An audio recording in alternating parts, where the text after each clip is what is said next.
You know when you want to look grunge, so you put on a pink skirt, pink lip gloss, and teal eyeshadow? Hello friends, welcome back to my channel. If you're new here, my name is Dion, and today we're doing another style analysis video. I really like making these videos, and you guys really like seeing them. And this week's style analysis video, we are doing grunge. A descriptive word that's used to describe like this raspy sounding rock. So I asked over on my community page what aesthetic I should do next, and a lot of you guys, okay, I fake tanned. Okay, I haven't shaved my armpits. Okay, the fake tan and armpit hair mixed together to make a weird orange blob in my armpits. We're gonna move past it. I'm acknowledging it.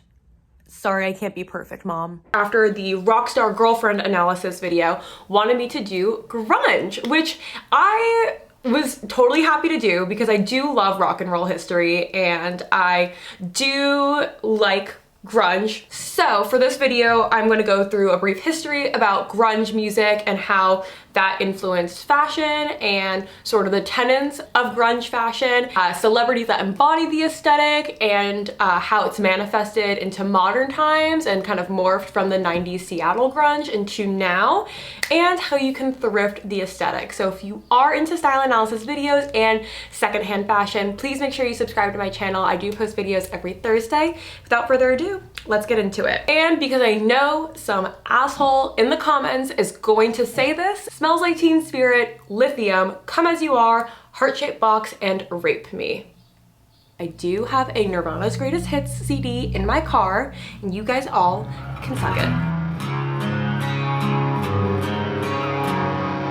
Ben Shepherd of Soundgarden, which is one of the OG grunge bands, said, "Grunge was a fucking word used in TV commercials about scum on your shower curtains." So the term sort of started out as a joke, and it then kind of morphed into an actual descriptor of this subgenre of rock and roll. Encyclopedia Britannica defines grunge as to describe the murky guitar bands, most notably Nirvana and Pearl Jam, that emerged from Seattle in the late 80s as a bridge between mainstream heavy metal rock and post-punk alternative rock. And to talk about grunge, we do have to travel back in time to Seattle in the mid to late 80s. At this time, hair bands like Europe, Van Halen, Motley Crue were all the rage. They had the big hair, they had the guy liner, the strip clubs. They were sort of pseudo-feminine rock stars that wore tight leather outfits and like huge teased wild hair, sort of femme in a way, but also very like angry 80s rock stars. You guys know what I'm talking about. They were hypersexual, flashy, and over the top. Towards the end of the decade, many were sort of over the super glittery guy liner vibe, and they craved authenticity, and thus grunge was born. In 1985, Green River released their debut album, Come On Down, which is coined as the first real grunge album released by a label. In 1989, Soundgarden became the first grunge group to sign with a major label, and in 1991, grunge went mainstream with Nirvana's release of Nevermind. This album hit #1 on the Billboard charts in 1992, knocking off Michael Jackson, solidifying grunge as a new popular music genre for the younger generation. So following the release of Nevermind, we had bands like Pearl Jam finding themselves in the popular zeitgeist of their album 10 in 1991, and Soundgarden's Black Hole Sun won the Grammy for Best Rock Performance in 1995. And as a side note, if you've never seen the music video for Black Hole Sun, it is a lot. Ben London of Alcohol Funny Car said, "If you lived in Seattle and were under 30 at that point, you were grunge. No matter what your band sounded like, basically any band that wasn't hair metal was considered grunge at the time." And what started as a self-deprecating joke, calling their music style dirt and scum, became its official title.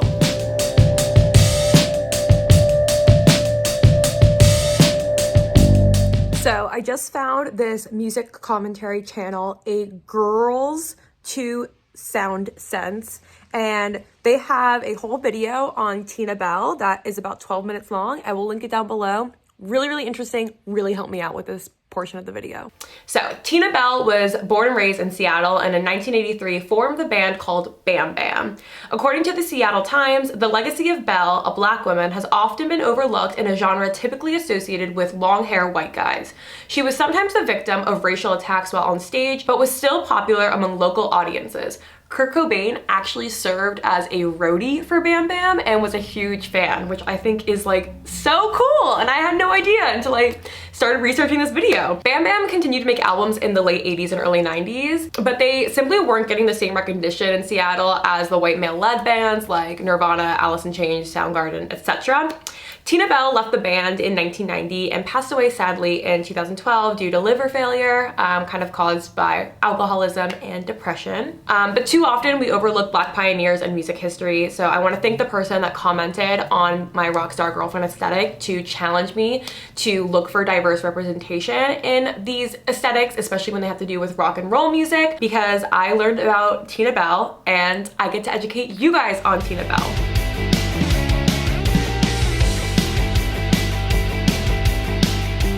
Alrighty, so now that we have gone through the music history of the grunge movement, we are going to go into what you guys have all been waiting for, the fashion influences. The funniest part about grunge fashion is that grunge in essence is vehemently anti-fashion, which I just love. I just think that's so funny.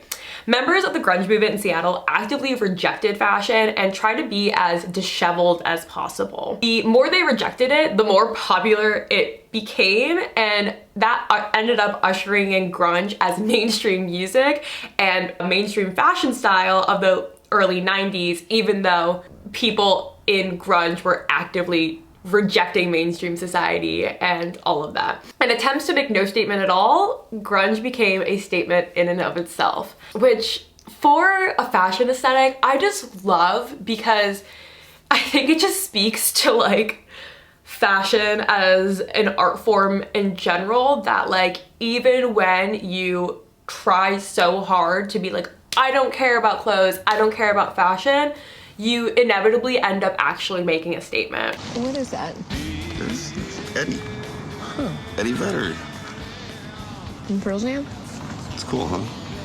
I did like Pearl Jam in high school. Is that when you got this? No, I got it a year ago. So in the late 80s, grunge leaned more towards the traditional punk styles. Then they kind of started to reject the shiny neon glitter hairbands for a more alternative rebel on the fringe vibe. Mohawks, fishnets, studs, etc. Were popular in the early kind of iterations of grunge, but towards the 90s it became more anti-fashion than anything else, and clothing started to become more androgynous. I do always try to make sure that the aesthetics that I cover, we talk about diversity and everything, and so what I love about the grunge movement is that androgyny is a big part of the fashion, meaning girls, gays, and non-binary babes. This aesthetic is totally welcoming for you. Women wore like oversized men's t-shirts, flannels, jeans, and grunge icon Kurt Cobain was seen wearing dresses on numerous occasions. I like that because grunge in and of itself allows people to explore gender identity and dress in an androgynous way. That is hard to say. It isn't completely unique to grunge, and it's not really out of left field at all. Like hair metal bands often kind of lean towards the femme side. Twisted Sister often dressed in drag. Van Halen had long hair, and you would see them sometimes in women's clothing or makeup,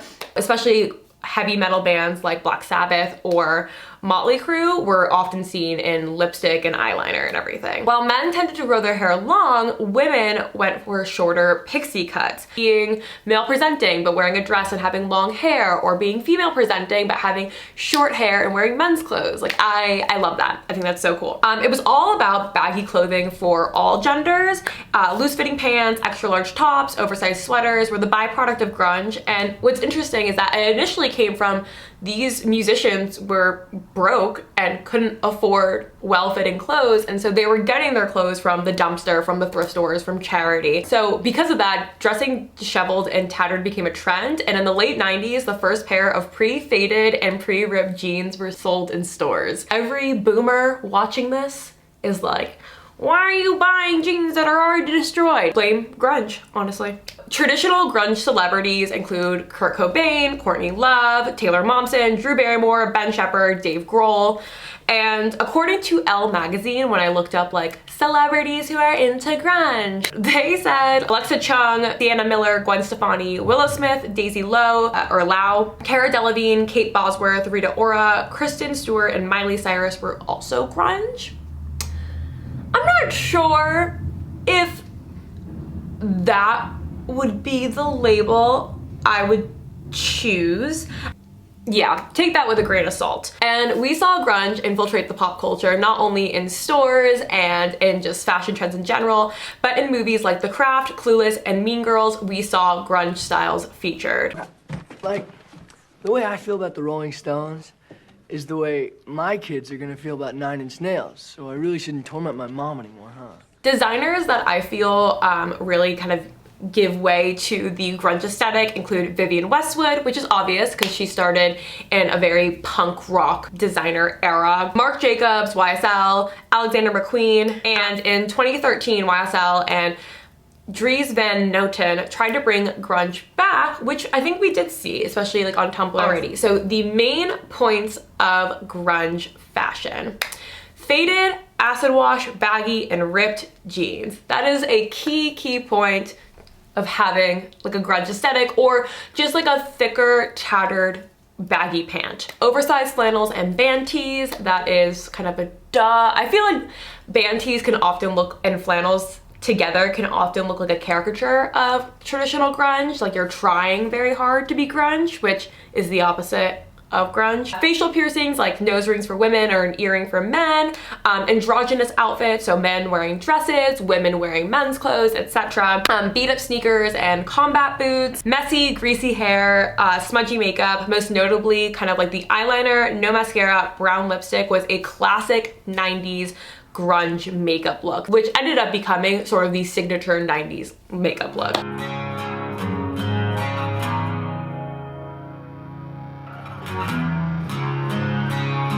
So next, we're gonna sort of talk about how the grunge fashion aesthetic morphed from the traditional 90s Seattle grunge into the Tumblr pale soft grunge vibe. So in pale soft grunge, we see tighter and shorter silhouettes. I feel like Seattle was very black, white, red, maybe like yellows.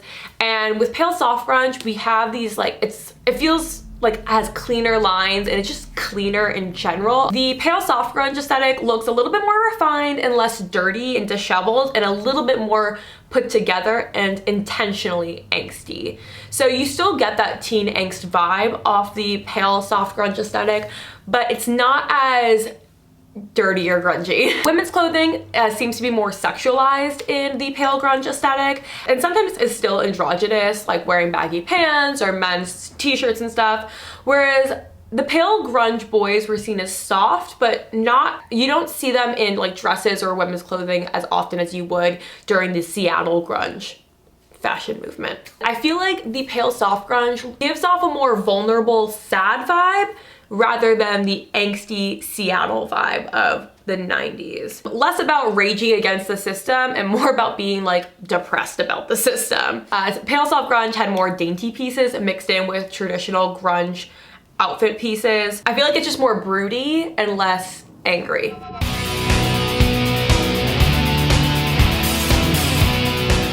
Alrighty, so now we're gonna get into where do we see grunge today? Oh my god, my fake tan and my armpit hair, LOL. So counterculture styles have always existed, but with the punk movement and eventually grunge, I feel that the angsty teen now has an official uniform. In the 60s, the short-lived but forever iconic hippie era had fringe and tie-dye and bell-bottoms. Similar to grunge, they wanted to reject fashion as an institution because of its consumeristic traits. The 80s had heavy rockers and punks with guy liner and leather and studs, showing their aggression and anger on the outside. Grunge channeled that anger into almost apathy, still raging against the system that they hate, but instead of using fashion as a communication to rage against the system like they did in the 80s and even the 60s, they decided to communicate it by actually removing themselves from the fashion narrative altogether. Details editor James Truman said, "Punk is anti-fashion and makes a statement, while grunge is about not making a statement, which is why it's crazy for it to become a fashion statement." For Gen Z, fashion and makeup is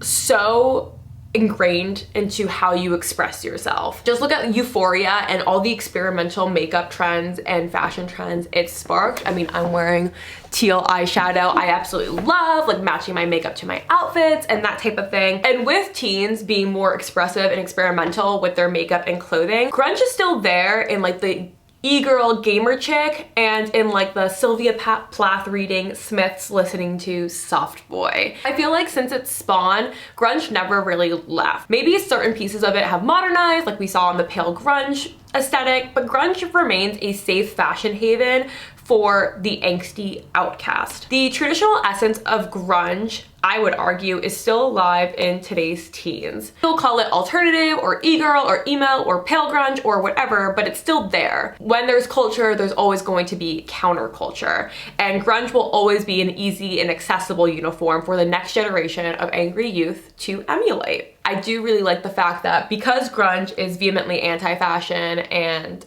angsty and androgynous and is all about wearing thrifted, ill-fitting pieces, that means that this aesthetic is accessible to non-binary people, trans folks, people who just like to dress more androgynous, and it's also an incredibly affordable aesthetic, which we will get into in a second. Right now, we're seeing a rise in what is called fairy grunge, which is mixing earth tones and ethereal garments with stereotypical 90s grunge pieces. So you have corsets, fishnets, knits, cardigans, miniskirts with darker makeup and always slightly disheveled.